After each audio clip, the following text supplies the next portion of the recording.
Good morning students. मैं मोहित लूथरा आज आपको कंप्यूटर के इतिहास के बारे में कुछ और नई बातें बताने जा रहा हूँ। पिछले वीडियो में हमने कंप्यूटर के इतिहास के बारे में काफ़ी डिटेल से पढ़ा था और अब हम आगे देखते हैं। इसके अंदर पिछला टॉपिक थोड़ा सा रिवाइज हम कर लेते हैं।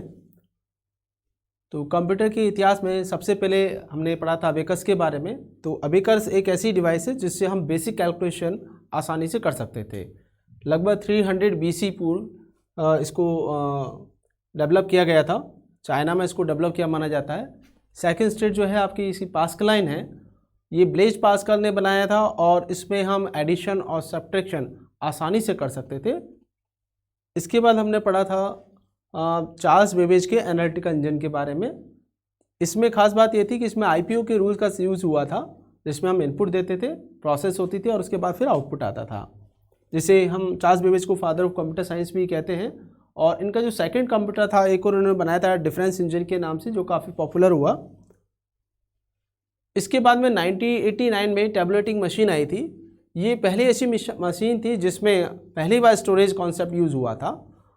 तो आप देख रहे हैं इस तरह की टैबुलेटिंग मशीन जिसके अंदर पंच कार्ड भी है और कैलकुलेशन के लिए इसका यूज़ किया गया था।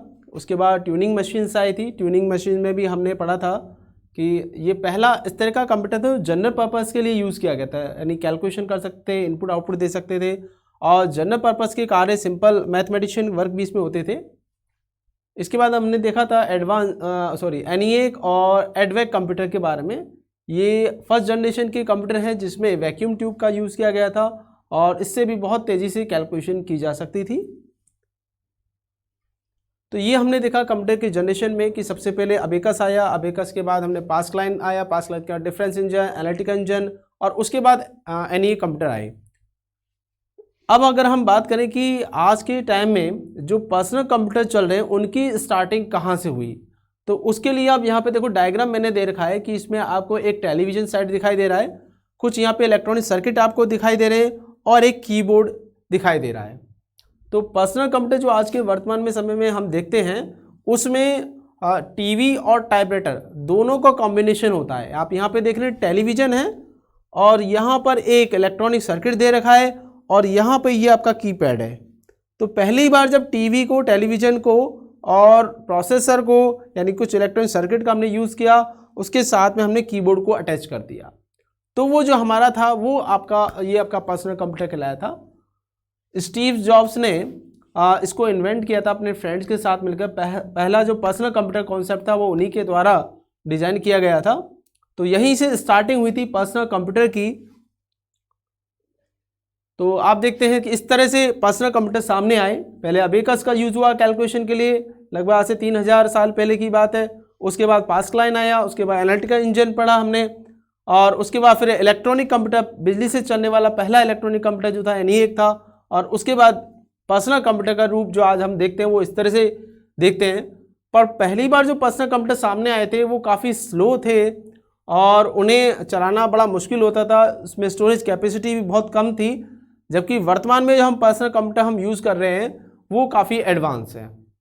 तो वो इस तरह के एडवांस कैसे बने, उसके लिए हमें कंप्यूटर की जनरेशन्स पढ़नी पड़ेगी, जो अपने नेक्स्ट वीडियो में आपको बताने वाला हूँ कि कंप्यूटर की जनरेशन में क्या क्या कंटेंट्स हैं, कितने तरह की जनरेशन है, वो हम नेक्स्ट वीडियो में हम देखेंगे।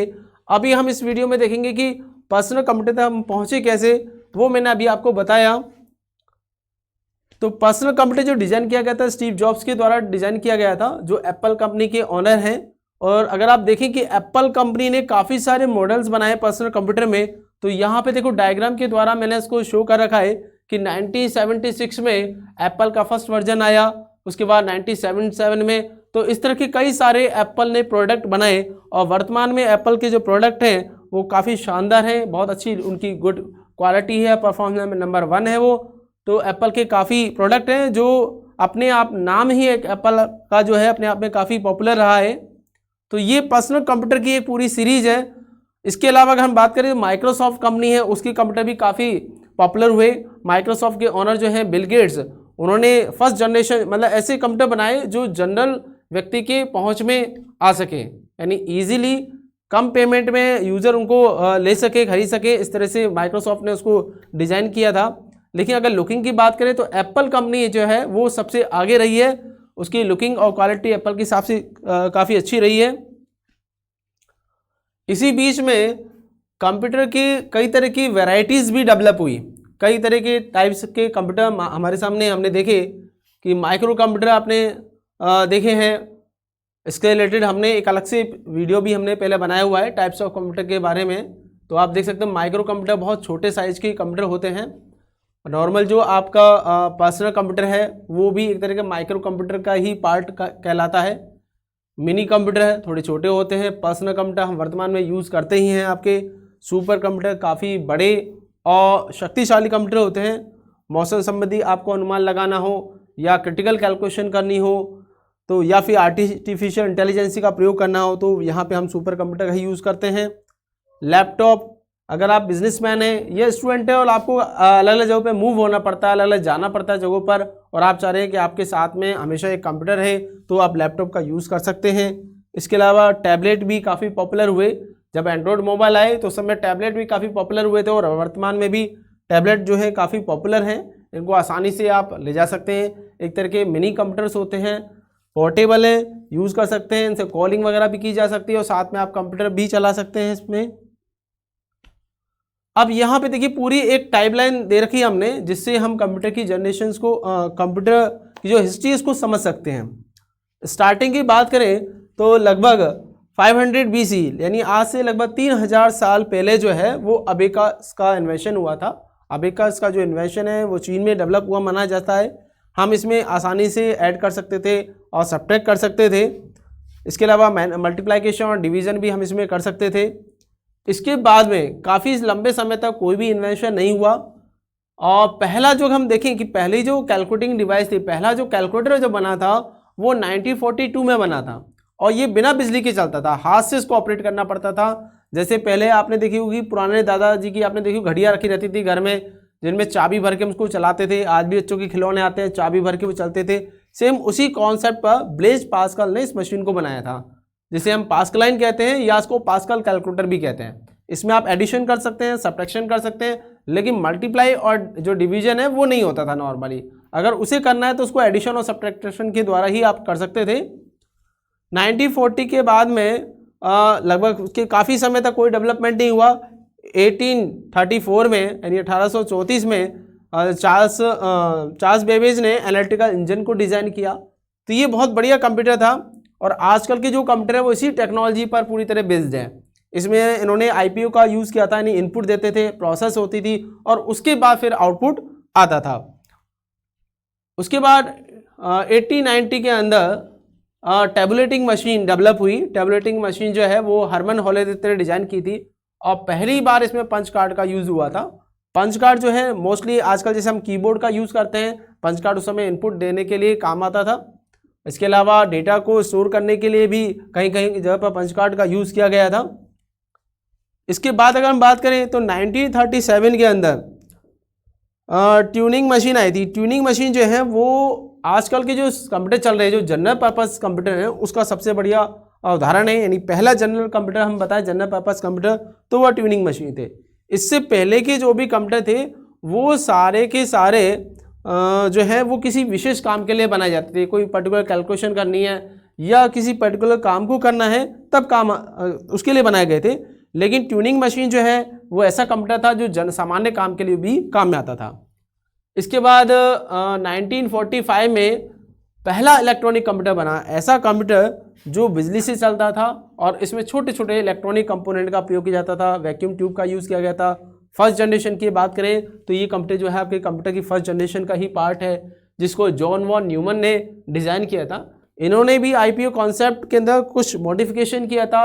इन्होंने IPO की जगह IPOS कर दिया, यानी इनपुट, प्रोसेस, आउटपुट और उसके बाद स्टोरेज। और वर्तमान में जो कंप्यूटर है वो इसी टेक्नोलॉजी पर आधारित है और इसीलिए जॉन वॉन न्यूमन को आधुनिक कंप्यूटर का जनक भी कहा जाता है।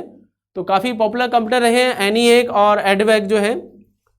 इसके बाद 1947 के अंदर ट्रांजिस्टर का इन्वेंशन हुआ। देखिए अगर इसकी बात करें 1945 में तो जो कंप्यूटर बना था ENIAC, उसमें वैक्यूम ट्यूब का यूज़ हुआ था। वैक्यूम ट्यूब लगभग आपके घरों में जो बल्ब होते हैं उनकी तरह होती है। थोड़ा सा ज़्यादा देर तक आप चलाएंगे तो वो गर्म हो जाती हैं, हीट खा जाती हैं और कंप्यूटर में कूलिंग बहुत ज़रूरी होती है। अगर आप उस समय के कंप्यूटर में एनईएक की बात करें, कूलिंग नहीं रखेंगे तो आपका कंप्यूटर ज़्यादा देर नहीं चल सकता था। लेकिन जैसे ही 1947 में ट्रांजिस्टर आया तो ट्रांजिस्टर जो हैं वो बहुत छोटे होते हैं, ये सिलिकॉन से बनके बनते हैं। सिलिकॉन एक मेटल होती है जो मिट्टी से बनती है, बहुत सस्ते पड़ते हैं बनाने में, इनको बहुत कॉस्ट कम आती है। इसके अलावा इनका साइज़ बहुत छोटा होता है और ये इतने ज़्यादा हीट भी नहीं लेते। तो ट्रांजिस्टर आया, ट्रांजिस्टर से इनके कंप्यूटर का जो साइज़ थे बहुत ज़्यादा छोटे हो गए, लगभग पर्सनल कंप्यूटर लगभग डेवलप से हो गए। उसके बाद 1970 के अंदर इंटीग्रेटेड सर्किट आया, जिसको हम शॉर्ट में आईसी या LSIC भी कहते हैं। तो 1970 के बाद में जो कंप्यूटर आए उनमें फिर VLSI का यूज़ हुआ, very large scale integrated circuit, जिसको हम CPU या प्रोसेसर भी कहते हैं। आजकल के जो कंप्यूटर है उनके अंदर प्रोसेसर का ही यूज़ होता है।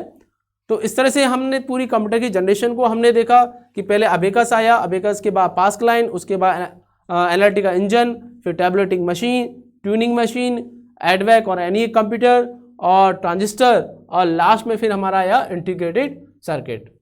तो आज की क्लास में हमने कंप्यूटर की हिस्ट्री के बारे में कुछ कॉन्सेप्ट को देखे। अगले वीडियो में आपको कंप्यूटर की जनरेशन के बारे में कुछ और मज़ेदार चीज़ बताने वाला हूँ।